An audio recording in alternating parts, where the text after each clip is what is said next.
Here's how you know someone's your friend. A, you can tell them bad news and they'll listen. They won't tell you why, you're stupid and why that bad thing happened to you and how something worse happened to them once and, derail the whole conversation. You can actually tell them bad news and they'll listen. So that's a good thing. And then, this is a weirder thing, you can tell them good news and they'll help you celebrate.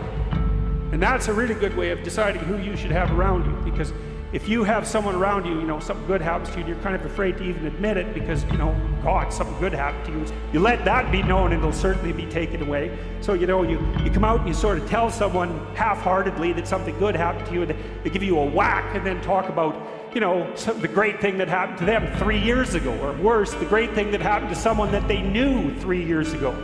It's like, go away from that person. They're not helpful to you, and they're not helpful to themselves either. And so you want to you got to think about this. You got to surround yourself with people who want the best for the best part of you. You can hang around with weasels and losers that are trying to pull you down to justify the fact that they're spiraling downhill as well. And the upside of that is you don't have to have any responsibility. You can all whine about how wretched life is, so that's pretty attractive. But I would say it's also a bad medium to long-term plan. And so it's acceptable and desirable to try to surround yourself with people who are facilitating your development.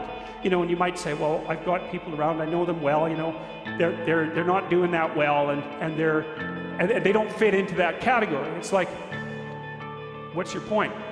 What are you going to do with them exactly? If they'll listen and cooperate with you and move towards a better future, great. If they don't pay any attention and they keep doing the same damn things over and over and they're not going anywhere and it's painful, then maybe the proper thing to do is say, you just have your misery. I'll go off and have my life. And maybe you'll wake up at some point in the future and think that's a better way of being. Because just putting up with it is, well, they call that enabling, right? You put up with that sort of behavior, you're providing tacit consent for it and even tacit approval. It's like, it's a bad idea. You have, I would say, both the right and the responsibility to surround yourself with people who are good for the best part of you.